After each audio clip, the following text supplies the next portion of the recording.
नमस्कार, आप देख रहे हैं अखाड़ा और आपके साथ हूं मैं खुशबू मिश्रा। पुलवामा में आतंकी हमले के बाद भारत के सख्त रुख पर पाकिस्तान के प्रधानमंत्री इमरान खान ने प्रधानमंत्री नरेंद्र मोदी से शांति के लिए एक मौका देने को कहा है।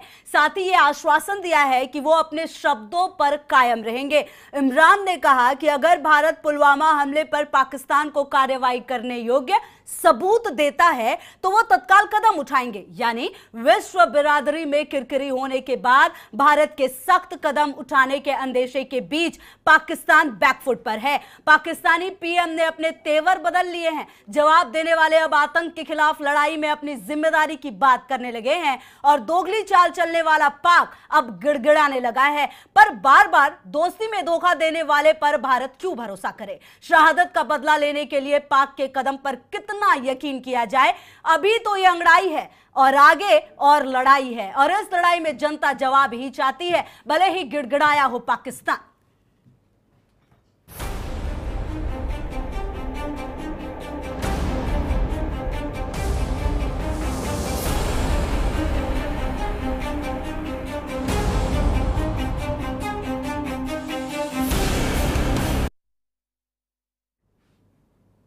जी हाँ, तो आपको सबसे पहले गेस्ट से इंट्रोड्यूस करा दें। आपको बताएं, हमारे साथ ओपी मिश्रा है, प्रवक्ता हैं बीजेपी के। विवेक साइलेस है प्रवक्ता सपा के। प्रियंका गुप्ता है प्रवक्ता है कांग्रेस की।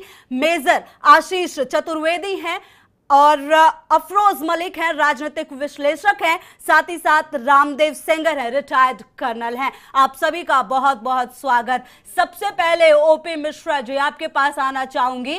कितना तैयार हैं आप, और सबसे बड़ी बात, पाकिस्तान के दावे पर कितना भरोसा कर रहे हैं आप? देखिए, पाकिस्तान कभी भी भरोसे के लायक नहीं रहा। हमने उनकी बात पे पहले भी कहा है कि भारत इस एक्शन का जवाब देगा और भारत पूरी तरह तैयार है। भारत के प्रधानमंत्री ने कई बार ये बातें कही हैं जनता के सामने।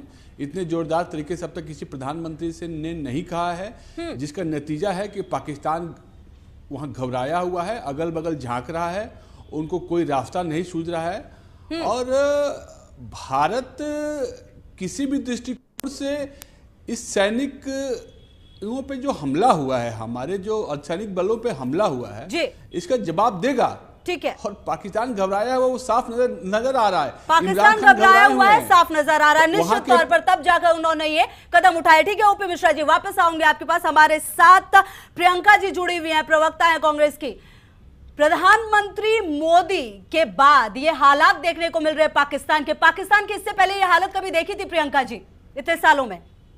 पाकिस्तान की जो भी बात ये कह रहे हैं, मैं नहीं समझती कि इसमें किसी तरह का इन्होंने नहीं कहा है। मैं आपको सही कर दूं, पाकिस्तान के बारे में इन्होंने ये बात नहीं कही है। पाकिस्तान के बारे में खुद इमरान खान सामने आए हैं, उस पर जवाब दीजिए जी। देखिए, जैसे बीजेपी के प्रवक्ता ने कहा कि पाकिस्तान डरा हुआ, तो मैं नहीं समझती कि टमाटर के रेट बताकर पाकिस्तान को डराया जा सकता है, क्योंकि अभी तक तो कोई ऐसा कदम उठाया ही नहीं है जिससे पाकिस्तान को डर पैदा हो जाए। अभी तो सिर्फ बातें हो रही हैं, सिर्फ 56 इंच के सीने ने सिर्फ 56 इंच की जुबान निकाल के सिर्फ बातें ही की हैं। आप डिबेट देखिए, इस चीज पे हमारी लड़ाई है कि आखिर पाकिस्तान बैकफुट पर तो है, क्योंकि वो अब ये बोल रहा है कि हम शांति के लिए तैयार है। आप उस पर जवाब दीजिए ना कि शांति के लिए तैयार है, वो सामने से बोल रहा है पाकिस्तान।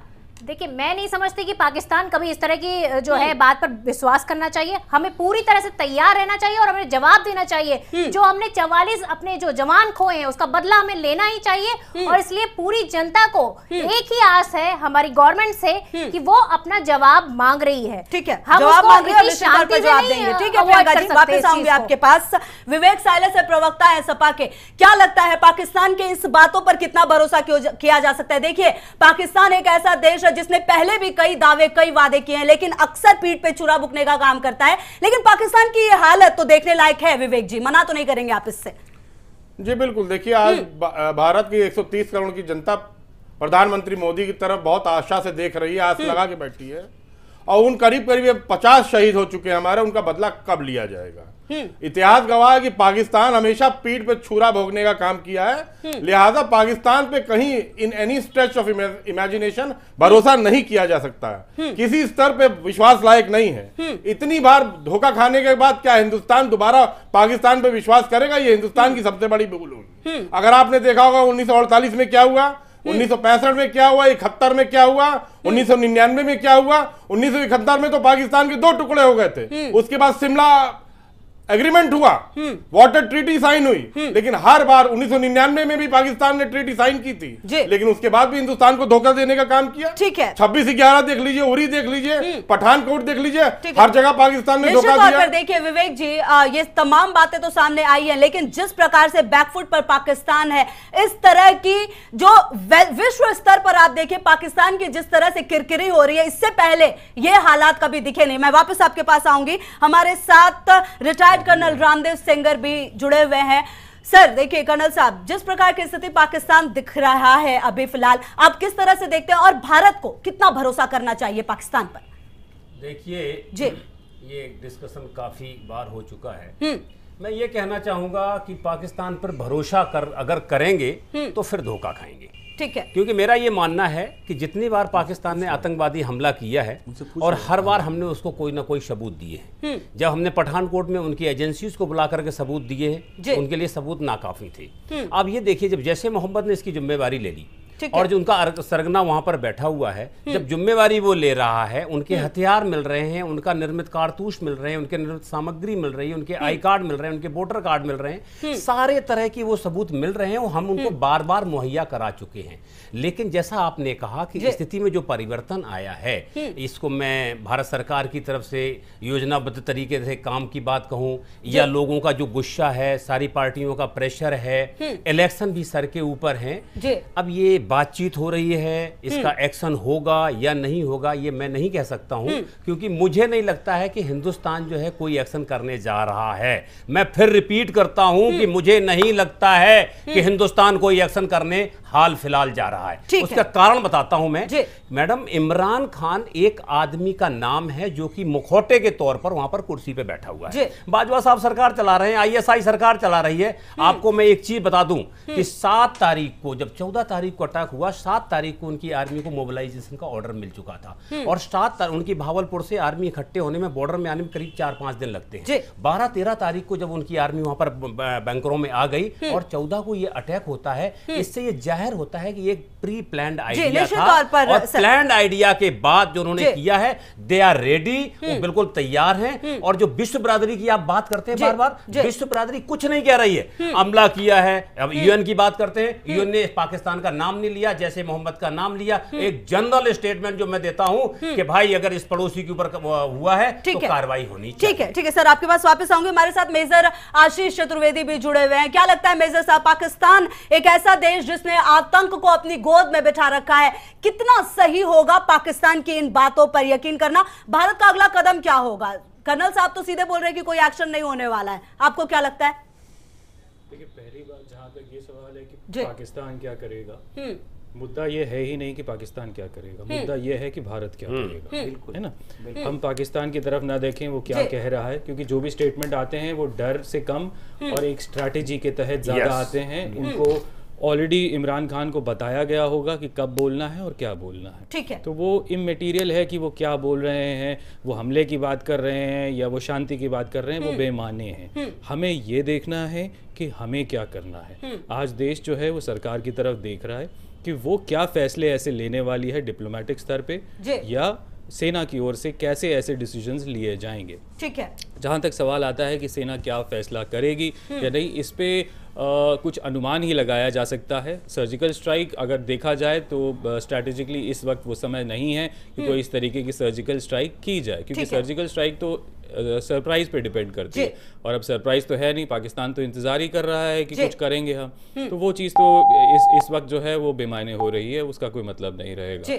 लेकिन फिर भी क्योंकि ऐसा कुछ हुआ है, और हमें सिर्फ एक बदले की भावना से नहीं देखना है इसको। जो ये हुआ है, बदला सिर्फ इन 40 लोगों का नहीं है, इससे पहले भी हजारों लोग हम खो चुके हैं। हमें इसको जड़ से खत्म करना है, हमें उस पर फोकस करना है। ठीक है, ठीक है। वापस आऊंगे आशीष जी आपके पास। रामदेव सेंगर भी, अफरोज मलिक जुड़े हुए राजनीतिक विश्लेषक हमारे साथ। अफरोज साहब, किस प्रकार से आप इन तमाम कार्रवाइयों को देख रहे हैं? देखिए, भारत जो है वो बदला लेने के लिए बिल्कुल दिख रहा है और लगातार बीजेपी, चाहे बात आप नरेंद्र मोदी की करें, हमेशा वो कह रहे हैं कि हम बदला लेंगे और ऐसा लेंगे जो उठने का मौका नहीं देंगे। तमाम राजनीतिक पार्टियां भी शुरुआत में साथ थी, हालांकि बाद में राजनीतिक हित साधने में सभी लग गए। क्या लगता है किस प्रकार से आप इस पूरे घटनाक्रम को देख रहे हैं? जिस तरह से बात लगातार हो रही है कि इमरान खान डरे हुए नजर आए थे। इमरान खान का आपने अगर बयान सुना होगा तो आखिरी में इमरान खान ने यह कहा कि अगर कोई भी आप लोग की तरफ से, भारत की तरफ से कोई भी एक्शन होता है तो हम रिएक्शन करने के लिए सोचेंगे नहीं, हम करेंगे। जी बिल्कुल, ये कोई डरने वाली बात नहीं। और पाकिस्तान के से जो पाकिस्तान के खिलाफ जो भारत की जनता उम्मीद कर रही है नरेंद्र मोदी जी से और सरकार से, जिस तरह से वादा किया गया था कि एक सर के बदले 10 सर लाएंगे और कोई खून का बदला खून से लेंगे, और सारी जनता को जोश भरा गया, देशभक्ति का एकदम अफीम पिलाई गई, उसके बाद जिस तरह से बैकफुट पर, तो मुझे ऐसा लग रहा है कि सरकार आ गई है, अपने प्रचार में लग गई है और प्रचार करने के। ओपी मिश्रा जी, आप बैकफुट पर हैं? देखिए हम बिल्कुल बैकफुट पर नहीं है सरकार, और कोई भी एक्शन सरकार लेगी तो उसके लिए बड़ी रणनीति की जरूरत होती है। और जैसे हमले के तुरंत के बाद से जो सरकार ने कदम उठाए हैं, पाकिस्तान को विश्व से अलग थलग करने का पूरा इंतजाम किया है सरकार ने। उससे कई सारे संबंधों को खत्म किया है, विश्व से काफी दबाव बनाया है। वो जहां रह रहा है अभी अजहर मसूद, उसकी भी सारी जानकारियां हैं भारत के पास। तो भारत बड़े ही तरीके से कार्रवाई करेगा, और थोड़ा इंतजार कीजिए सैन्य कार्रवाई क्या होगी उसको कब करेगा? ओपी मिश्रा जी, कब करेगा? जब चुनाव थोड़ा और पास आ जाएगा, जब इस मौके को और बुलाने की जरूरत होगी। देखिए चुनाव से मतलब हमने चुनाव देके पाकिस्तान से कोई भारत ने हमला नहीं कराया है इसको, है ना? तो सर ऐसा मुझे समझ में ये नहीं आता कि देखिए पिछले कुछ टाइम को देख लीजिए आप, जिस प्रकार से हमले लगातार भारत पर हुए हैं, अगर रणनीतियां इतनी ही सही थी तो आखिर ये हमले होते क्यों हैं? सबसे बड़ा सवाल ये है। आऊंगी ओपी मिश्रा जी आपके पास इसका जवाब लेने के लिए, क्योंकि इससे बेहतर जो जवाब है वो इस सवाल का कोई और दे नहीं सकता। जी विवेक जी, आप कुछ कहना चाह रहे थे, कुछ जवाब देना चाह रहे थे? इसमें हमला हो, आऊंगी ओपी मिश्रा जी आपके पास, जवाब जरूर लूंगी। विवेक जी कुछ कहना चाह रहे हैं? जी हाँ, ओपी मिश्रा साहब से मेरा सवाल है। जी ओपी मिश्रा, अभी आपने बात की कि विश्व को अलग थलग करने की प्रतिक्रिया भारत ने शुरू कर दी है पाकिस्तान के ऊपर। क्या आप जानते हैं कि रमेश कुमार बकवानी कौन है? जानते हैं? नहीं जानते होंगे, मैं बताता हूं कौन है।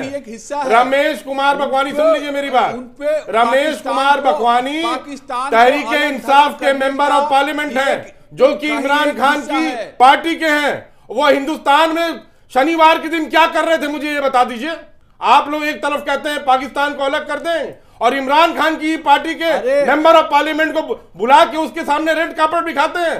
वो प्रधानमंत्री मोदी के साथ फोटो खिंचवाते हैं, कांग्रेस के वो सुषमा स्वराज जी के साथ मिलते हैं, वो जनरल वीके सिंह के साथ मिलते हैं, वो कुंभ में जाके नहाते हैं, और वो ये भी इल्जाम लगाते हैं कि पुलवामा अटैक में पाकिस्तान का कोई हाथ नहीं था। ये दोगली नीतियां छोड़ दीजिए, जवाब दीजिए आप पे। ठीक है ओपी मिश्रा साहब आपके पास भी आऊंगे, और विवेक जी आपके पास आऊंगे। कांग्रेस के ही नेता वहां जाके पाकिस्तान के वापस आऊंगे। पाकिस्तान का सांसद यहाँ क्या कर रहा था?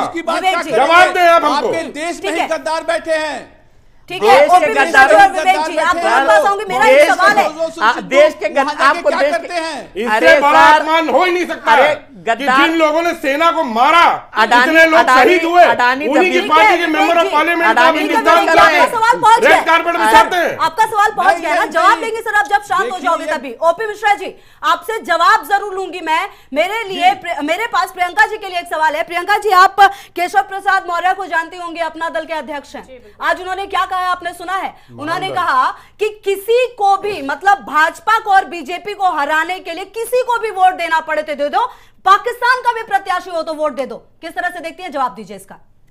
दूसरों पे आरोप लगाना तो सही है, जब अपने पे बारी आती है तो जवाब देना जरूरी हो जाता है। जवाब दीजिए। देखिए अभी मैंने वो बयान नहीं सुना जिस तरह से आप बता रही हैं कि पाकिस्तान का उन्होंने सिर्फ एक एग्जाम्पल दिया है, उस बारे में मैं यही कहूंगी कि वो नहीं, ये तो कोई भी जानता है कि पाकिस्तान का कोई प्रत्याशी यहाँ कैसे आ जाएगा, ये तो ऐसे एग्जाम्पल देने ही क्यों है?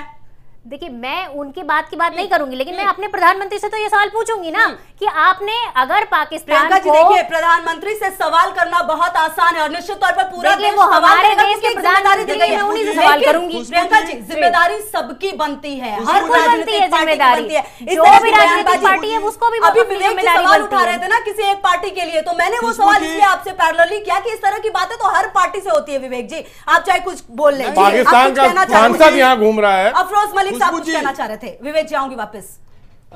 जिस तरह से बातें हो रही, इल्जाम लगाना, एक दूसरे के ऊपर इल्जाम लगा, जनता बिल्कुल थक चुकी है, एकदम उकता चुकी है। एक कांग्रेस को इल्जाम लगा रही है, बीजेपी इल्जाम लगा रही है, कांग्रेस पे नेहरू ने ये नहीं किया, फलाने ने ये नहीं किया। देश अब एक्शन लेना देखना चाहती है, देश अब एक नतीजे पे पहुंचना चाहता है, देश की जनता एक नतीजा देखना चाहती है। अब ये लोग बार बार कह रही है, बीजेपी सरकार बार बार कह रही है कि हम लोग एक्शन लेंगे। क्या अभी इलेक्शन मार्च के फर्स्ट वीक में इलेक्शन डिक्लेयर हो जाएगा? क्या इलेक्शन के दौरान में एक्शन लिया जाएगा जब सरकार निर्वाचन आयोग के पास चली जाएगी?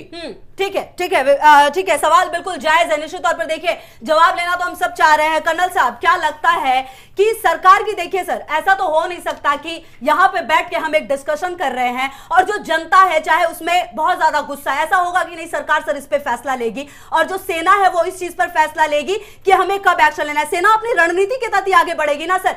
आपको अभी तक इस पूरे मामले में भारत कहां पर नजर आ रहा है, इसका जवाब दीजिए। सेना की रणनीति 1 मिनट के अंदर, 1 घंटे के अंदर नहीं बनती। सेना हमेशा रणनीति पे काम करती है। ठीक है। एलओसी पे हमारा 7 लाख ट्रूप्स बैठा हुआ है जो कि 24 घंटे 365 तैयार रहता है। उसको ये बताने की जरूरत नहीं है कि तुमने क्या करना है। ठीक है। हमारे जो एक्शन होने हैं वो एक्शन रिएक्शन के ऊपर होते हैं। हमारे देश की पॉलिसी बड़ी खराब है। हम हमेशा इंतजार करते हैं कि कोई हमें मारे, फिर हम उसको बकवास करें, फिर हम झंडा उठाएं, दूसरे का झंडा जलाएं, पाकिस्तान मुर्दाबाद दें, कोई भी कुछ करे उसके नारे लगाएं और उसके बाद चुपचाप बैठ जाएं। इंडियन आर्मी का जहां तक सवाल है, मैडम, ये सारे पैनलिस्ट यहां पर बैठे हुए सारे लोग जानते हैं कि इंडियन आर्मी सक्षम आर्मी है, कुछ भी कर सकती है, लेकिन प्रजातंत्र देश की आर्मी अपने आप डिसीजन नहीं ले सकती। क्या आप चाहते हैं, पूरा देश चाहता है कि इंडियन आर्मी अपने आप से डिसीजन लेने लगे? अगर हम डिसीजन लेने लगेंगे तो फिर पाकिस्तान की तरह मार्शल लॉ के हम लागू कर सकते हैं? नहीं। लेकिन प्रजातंत्र में जब तक आपके चुने हुए प्रतिनिधि, प्रधानमंत्री जी हो, विपक्ष के नेता हो, बाकी लोग हो, जब मिलकर के ये राय बनाए, मुझे कोई बताएगा कि कोई हाई लेवल कमेटी गठित की गई क्या? किसी ने डिसीजन लिया क्या? क्या आपके सीसीसी का रिजल्ट क्या आया? कुछ रिजल्ट नहीं आया। मैं 1-2 बातें बताऊंगा। 2002 में 2001 13 दिसंबर को जब पार्लियामेंट पर अटैक हुआ था, हमारे बहुत सारे लोग मारे गए थे। इंडियन आर्मी मोबिलाइज होकर के 12 महीने, आशीष बैठा हुआ यहाँ पर, ये भी हमारे पार्ट हिस्से में था उस समय, तो हमारी पूरी इंडियन आर्मी वहां पर 12 महीने पड़ी रही और बाद में क्या कहा गया कि कूटनीतिक फैसले हुए। कूटनीतिक फैसले, ये बताइए पूरे 5 साल आप क्या कर रहे थे या 10 साल क्या कर रहे थे? फैसला एक दिन में नहीं होता है। इंडियन आर्मी को आप आदेश दोगे तो काम करेगी, लेकिन अगर आप लोग सब इलेक्शन इंजीनियरिंग करोगे तो कोई फायदा नहीं होता। ठीक है, ओपी मिश्रा जी, मेरे को जवाब ये दीजिए, जिस तरह का सवाल कर्नल साहब ने उठाया कि आप पिछले 5 सालों में क्या कर रहे थे, और सवाल एक ये भी बनता है साहब कि अगर इतनी ही रणनीति अच्छी होती भारत की तो इस प्रकार से सेना मारे नहीं जाते। सवाल इतना अहम इसलिए भी उठ रहा है कि आखिर इतनी बड़ी मात्रा में यह विस्फोटक आएगा। तो सवाल बहुत सारे, सबका जवाब दीजिए आप। ओपी मिश्रा जी। खुशबू जी, मैं सभी बातों का एक एक करके जवाब देता हूं। बिल्कुल। अफरोज मलिक साहब कहते हैं हम 5 साल क्या कर रहे थे? क्या कोई कह सकता है क्या कि 5 साल हम इस हमले का इंतजार कर रहे थे? कैसी बात कर रहे हैं? सवाल इनको समझ नहीं आ रहा सवाल ये है कि आप जवाब गलत दे रहे हैं सर। और ये सवाल रामदेव सिंगर साहब, रिटायर्ड कर्नल साहब ने बताया था। जी, पूरी का अटैक हो चुका था मिश्रा जी। और बात सुनिए, आप पूरी बात सुनिए। अरे देश के अंदर आप पूरी बात सुनिए, कितने हमले हो रहे हैं? आप पहले पूरी बात सुनिए। जी, जवाब दीजिए मिश्रा जी। आप पहले पूरी बात सुनिए। आपके विषय, आज के डिबेट का जो विषय है, आज के डिबेट का जो विषय है वो विषय है इमरान खान का गिड़गिड़ाना।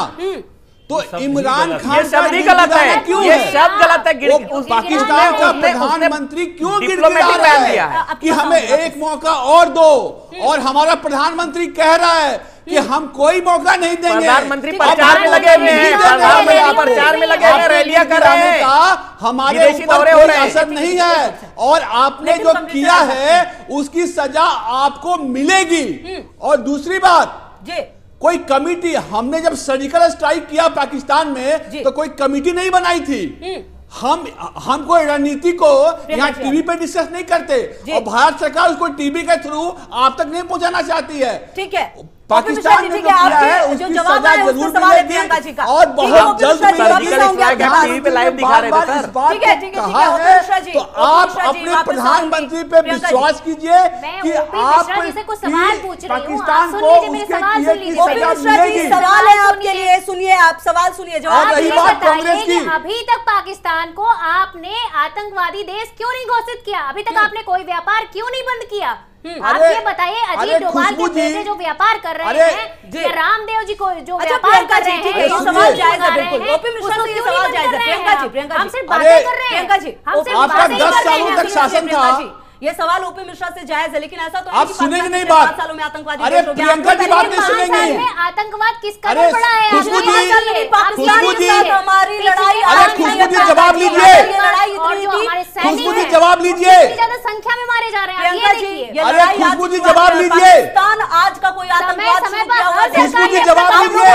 क्यों नहीं घोषित कर दिया? सरकार ने जवाब कदम लेते उठाया हैं है। मिश्रा आप जी ये बताएं कि इन्होंने क्या कदम उठाया ठीक है? है, 10 सालों तक इन्होंने क्या किया?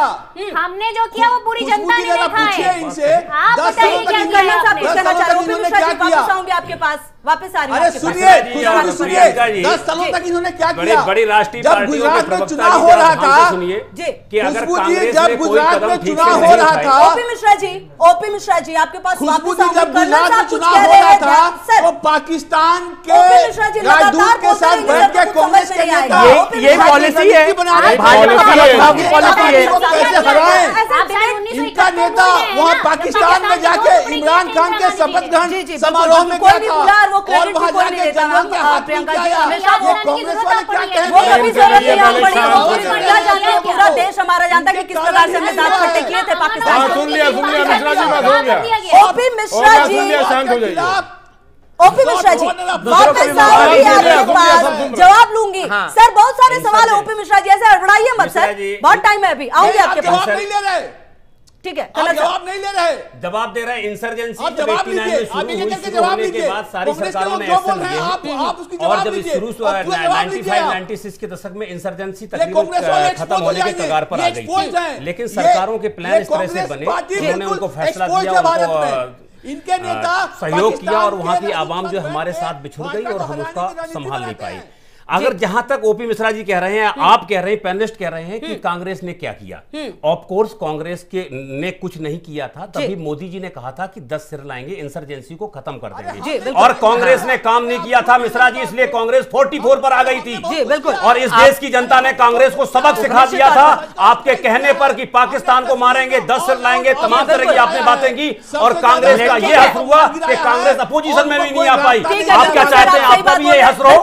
आप क्या चाहते हैं? आप भी सवाल बहुत जायज है। सवाल ये है कि अगर कांग्रेस ने काम नहीं किया तो उसको जनता ने औकात दिखा दी है। अगर आप सेना के खिलाफ काम करेंगे तो जनता आपको भी औकात दिखा देगी। ठीक है सर, और इस समय ये जरूरत नहीं है कि आप गिर गिर के लड़ाई लड़िए, आप जो है इच्छा शक्ति दिखाइए, अपनी ताकत दिखाइए। मिश्रा जी लड़ाई वाली बात नहीं है, अपनी ताकत दिखाइए, इच्छा शक्ति बढ़ाइए। देखिए सवाल अहम यही है कि आखिर कांग्रेस ने जो दावे किए वो हकीकत में नहीं बदल पाया, इसीलिए जब मोदी सरकार आया और मोदी ने यह कहा कि हम एक सर के बदले 10 सर लाएंगे, तो देश की जनता को उम्मीद जरूर जगी थी। लगातार बने हुए इसी डिबेट पर रुक रहे, बस एक छोटे से ब्रेक के लिए आप देखते रहिए भारत समाचार।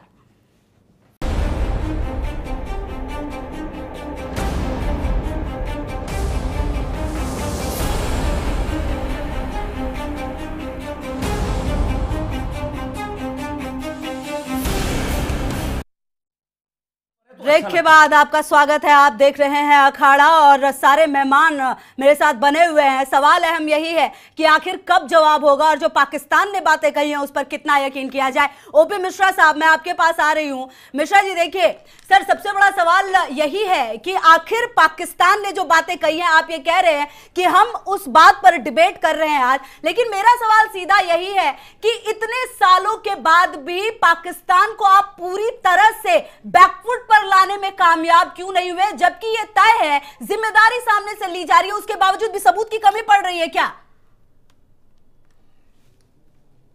देखिए हमारे पास सबूत की कोई कमी नहीं है। ठीक है, हमने हर मौके पे सबूत दिया है, वो चाहे 26/11 हो, चाहे वो पठानकोट हो या वो उरी हो, उरी में जब उन्होंने नहीं माना तो हमने सर्जिकल स्ट्राइक किया और पाकिस्तान में जो आतंकवादियों के जो अड्डे थे उसको वहां हमने ध्वस्त किया। अब ये घटना सामने आई है तो आप निश्चिंत रहिए, भारत के प्रधानमंत्री जी ने बार बार बोला है और आप बिल्कुल अपने प्रधानमंत्री पे विश्वास कीजिए। आप पाकिस्तान का प्रधानमंत्री डरा हुआ है, आपके सामने है। हमारा प्रधानमंत्री दिल खोल के दहाड़ के बोल रहा है कि हम बदला लेंगे और बहुत जल्दी लेंगे। ठीक है मिश्रा जी, पूरी रणनीति है, पूरा विश्व देख रहा है, हर देश में चर्चा का विषय है। वो चाहे अमेरिका है, अमेरिका भी कह रहा है कि भारत ने बड़ी तैयारी की है बदला लेने के लिए और हम बदला लेंगे। आप अपने प्रधानमंत्री पर विश्वास कीजिए। ठीक है सर, विश्वास तो कर लेंगे निश्चित तौर पर, लेकिन सर जो जवान शहीद हो रहे वो देखा नहीं जा रहा है ना, बस वही बात है। तो यही कांग्रेस के नेता, आप देखिए खुशबू आप देखिए जब गुजरात में चुनाव था तो यही कांग्रेस के नेता बैठ के पाकिस्तान के राजदूत के साथ ये प्लान कर रहे थे कि भारत में भारतीय जनता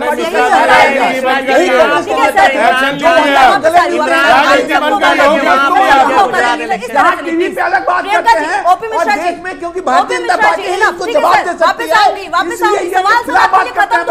है। प्रियंका जी कुछ कहना चाह रही हैं? देखिए, मैं सबसे पहले तो कहूंगी कि देश में जो इतना बड़ा जो आतंकी हमला हुआ, उसकी जिम्मेदारी तो अजीत डोभाल जी ने ली नहीं। आप उसके लिए तो कुछ कर नहीं पाए, राष्ट्रीय शोक तो आपने किया नहीं। आपने उन शहीद जो आप उस पे फेसबुक पे मैं देखती हूँ जितनी भी सोशल साइट है उसमें शहीद बोला जाता है, उनको शहीद का दर्जा ही नहीं दिया। ये तो राहुल गांधी जी ने बोला कि हम उनको शहीद का दर्जा देंगे जब हमारी सरकार बनेगी। तो आप ये बताइए कि आप उन सैनिकों के आप पैर धुल रहे थे, जिन कर्मचारियों को, अरे आप उनको भी याद कर लेते ना, जिन परिवारों ने अपने बच्चों को खोया है। आपने कुछ सवाल इस मसले पे क्यों नहीं एक्ट किया?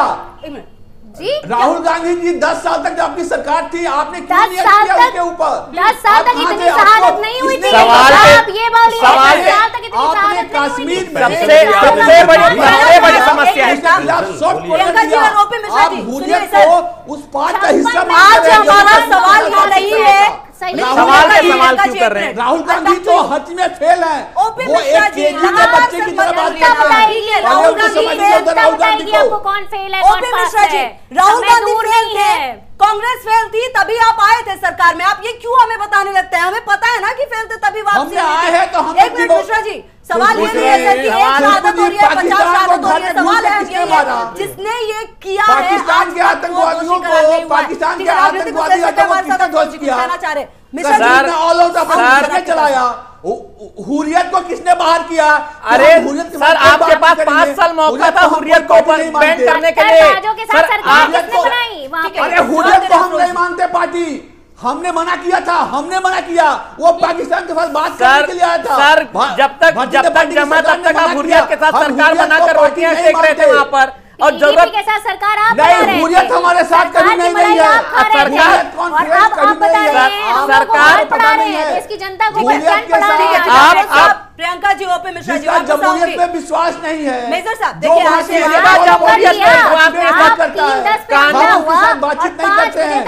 संविधान आप बदलना चाहते हैं, जमहूरियत पे विश्वास हमें नहीं है। सबसे बड़ी बात यही है, सबसे बड़ी दिक्कत ये है प्रियंका जी, जमहूरियत पे विश्वास नहीं करता, हम उसके साथ बातचीत नहीं करते। सुनिए मेरी बात, हुर्रियत को बाहर रखा। ओपे मिश्रा साहब सुनिए मेरी बात सर, लगातार एक ही चीज सर कंटिन्यूअसली बोलने से कुछ समझ में नहीं आ रहा सर। जो सवाल किए जाते हैं उसका जवाब दीजिए ना, इस तरह से लगातार बोलेंगे तो डिबेट का टाइम वेस्ट होता है। जवाब नहीं ले रहे हैं ना। ओपे मिश्रा जी, आ रही हूं आपके पास, सवाल है फिर भी आप जवाब नहीं ले रहे हैं, आप कहीं और चले जा रहे हैं। देखिए मेजर आशीष जी हमारे साथ जुड़े हुए हैं। आशीष जी देखिए, जो हालात अब दिख रहे हैं आपको, आप काफी समय से रहे हैं, क्या आपको बदलाव नजर आ रहा है? पहले की वही हालत है, अभी भी वही हालत है, कुछ डिफरेंस आप महसूस कर पा रहे हैं? मुझे ये बताइए। देखिए जी, कुछ खास डिफरेंस अभी भी नहीं है। मिलिटेंसी पहले भी थी, पत्थरबाजी पहले भी होती थी, बल्कि कुछ सालों में अगर देखा जाए तो ये घटनाएं और ज्यादा बढ़ गई हैं। और बड़ा दुख होता है देख करके कि जब चर्चाएं होती हैं तो जब वो उनसे पूछते हैं कि भाई आपके इस काल में बढ़ गया, तो वो पीछे की तरफ चले जाते हैं कि पहले भी होता था। ये कोई समस्या का जवाब थोड़ी है कि पहले भी होता था तो अब भी हो रहा है तो क्या नया है। जितनी भी बात कर लें, किसी भी आज भी यहाँ पे पार्टियों के वो हैं, क्यों नहीं संसद में ये बिल ला पा रहे हैं भाई? क्यों नहीं ला पा रहे हैं? इनमें से कोई भी, ये अभी के अभी दूध का दूध पानी है, कोई भी जो प्रवक्ता यहाँ जिस पार्टी का है वो कह सकता है कि हाँ कल या परसों या इस हफ्ते हम ये बिल ला रहे हैं, हमारी पार्टी जो है वो सदन के पटल पे इसको रखने वाली है मोशन को कि हम पाकिस्तान को एक टेररिस्ट नेशन घोषित करते हैं। जी, बिल्कुल। नहीं होगा, जी, सिर्फ बातें करवा लीजिए और चिल्वा लीजिए, इससे ज्यादा कुछ नहीं कर पाएंगे। और सवाल सचमुच काफी अहम है। देखिए हर कोई जितना भी हम देखते हैं हमेशा सिर्फ यही होता है, आपके समय में कम, हमारे समय में ज्यादा। मतलब अब हम यह आकलन करेंगे कि कांग्रेस के समय में इतने हमारे जवान शहीद होते थे, भाजपा के समय में इतने शहीद हुए, मतलब कांग्रेस अच्छी थी, भाजपा बुरी थी। कभी भी इस चीज पे आकलन नहीं हो सकता। अगर हमारे एक भी जवान शहीद हो रहे तो जो भी सरकार होगी उस पर सवाल हम उठाएंगे। विवेक जी, आप काफी देर से कुछ कहना चाह रहे हैं। देखिए, मैं मिश्रा जी से ये कहना चाहूंगा कि पैरामिलिट्री फोर्सेस की जो पेंशन थी वो किसने बंद की? आपने तो पैरामिलिट्री फोर्सेस की पेंशन तक बंद कर दी। अब आप यहां बैठ के अपनी बातें कर रहे हैं। पीडीपी के साथ जो आतंकवादियों को धरती पुत्र कहते हैं उनके साथ आपने सरकार बना ली। 9700 पत्थरबाजों को मासूम बना के आपने केस वापस ले लिया और आप कहते हैं कि आपने बहुत अच्छा काम किया। जी जवाब दीजिए, सीधा सवाल है, जवाब दीजिए सर। इनसे जरा पूछे कि पहले आप सवाल का जवाब दीजिए, जो सवाल किया पहले उसका जवाब दीजिए, फिर मैं इनसे पूरा किया। पहले आप सवाल का जो पूछा जा रहा है आप पहले वो जवाब दीजिए ना। मिश्रा जी, सवाल पे सवाल मत करिए सर। जो सेना का डिमांड था वो किसने पूरा किया? वो पूरा नहीं हुआ है मिश्रा जी। वो लोग फिर जंतर मंतर पे क्यों बैठे हुए हैं? अरे अगर पूरे हो इसी सरकार ने पूरा किया है। किसी पार्टी के प्रवक्ता का सवाल नहीं है। 3 में से एक सवाल का जवाब दे दीजिए। निश्चित तौर पर देखिए सवाल और जवाब अहम है और हम लगातार सवाल पे सवाल समय की कमी है, मेरे पास समय की कमी है। आप सभी का बहुत बहुत धन्यवाद। लेकिन अहम सवाल आज भी यही है कि आखिर कब भारत जवाब देगा, क्योंकि देखिए कांग्रेस ने काम नहीं किया था तभी मोदी सरकार सत्ता में आई थी, इस उम्मीद के साथ कि एक सर के बदले हमें 10 सर मिलेगा। इंतजार उसी चीज का है और हम कहीं से भी पाकिस्तान के इस बात पर यकीन नहीं कर सकते कि वो शांति के लिए तैयार है। बहुत बहुत धन्यवाद आप सभी का। देखते रहिए भारत समाचार। नमस्कार।